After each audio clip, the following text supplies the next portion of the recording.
Marhaini Astuti selaku penguji laporan PKL, dan yang saya hormati Bapak Wali Yasmiko selaku pembimbing saya selama melaksanakan PKL di Dapur Coklat Pekanbaru.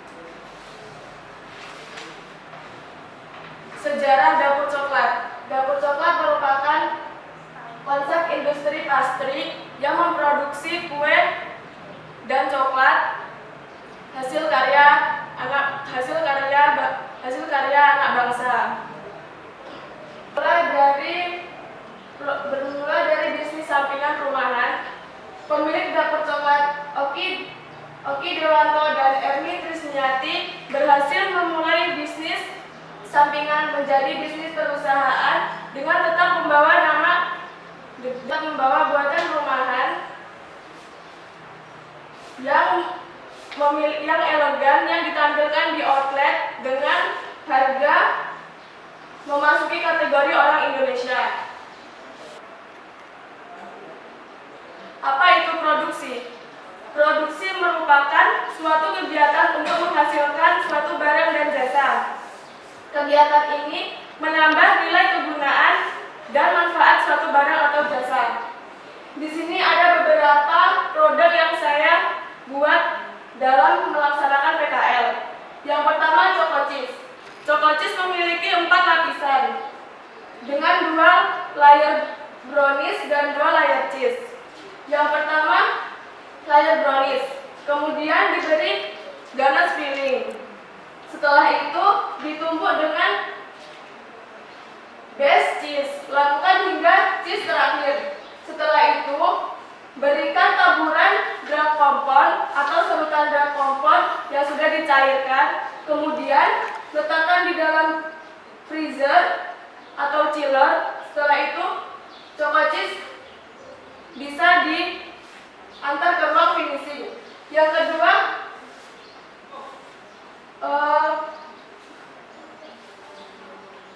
ganache filling itu bahannya dari non-dairin dan choco cream yang dipanaskan kemudian dicampur dengan non-dairin. Yang kedua, mocha torte. Mocha torte memiliki 3 lapisan layer. Yang pertama layer, yang kedua mocha cream, yang ketiga layer, yang keempat mocha cream, dan yang terakhir layer.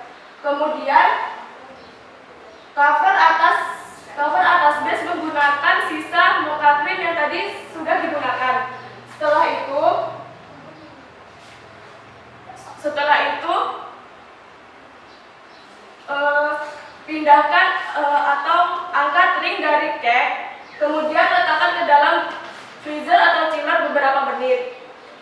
Jika sudah, angkat cake dari chiller atau freezer, bagi 4 bagian dengan ukuran 10x20.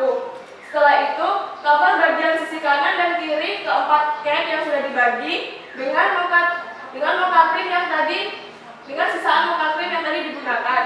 Setelah itu, red velvet. Red velvet memiliki 2 lapisan layer. Yang pertama layer red velvet, yang kedua cheese cream, yang ketiga layer red velvet, dan yang terakhir di cover menggunakan cheese cream yang tadi sudah digunakan. Yang terakhir, rainbow cake. Rainbow cake memiliki 6 lapisan layer dengan warna yang berbeda-beda. Yang pertama warna ungu, yang kedua warna biru, yang ketiga hijau, yang keempat kuning, yang kelima oranye, dan yang terakhir atau yang keenam warna merah. Lapisan pertama layernya warna ungu, kemudian berikan cheese cream. Setelah itu ditutup menggunakan layer berwarna biru. Yang ketiga, berikan simple sirup atau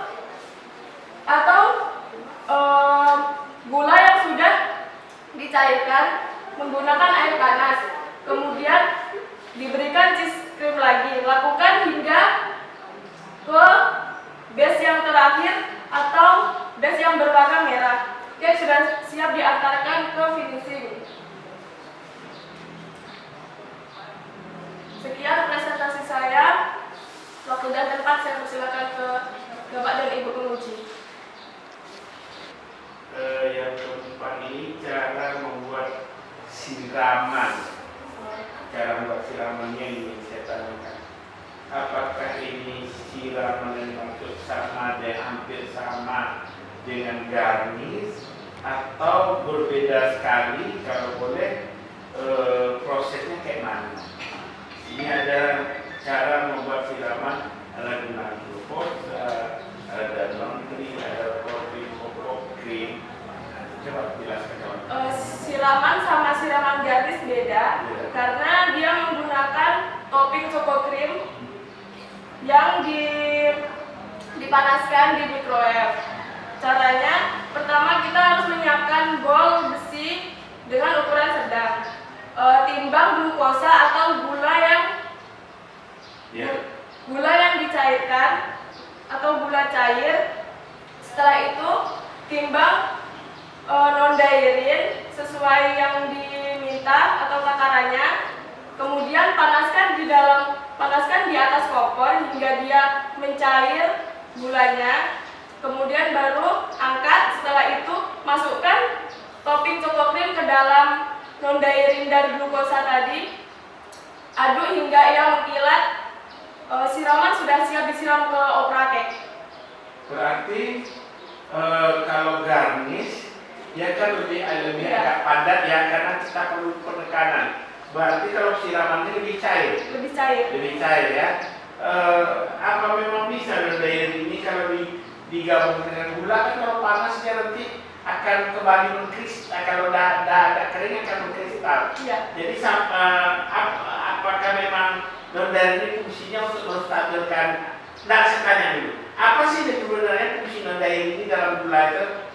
Dia untuk campuran biar bisa mengkilat gitu. Oh, dia untuk mengkilatnya ya? Iya.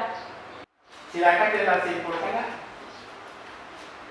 Kesimpulannya dari hasil kita ini, apa yang dapat Dela ambil dari hasil pertanyaan jawab ini, kemudian Dela hubungkan dengan hasil kerja Dela, silakan.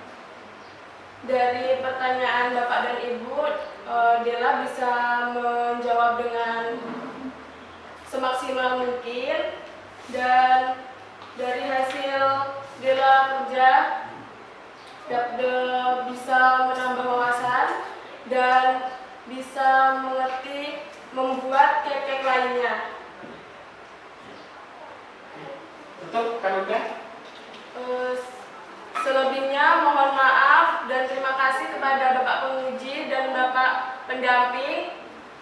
Dela mohon maaf yang sebesar-besarnya atas kekurangan yang Dela sampaikan atau kekurangan kesempatan yang pertanyaan Dela yang jawaban Dela yang Dela sampaikan kepada Bapak dan Ibu. Saya akhiri, wabillahi taufiq wal hidayah.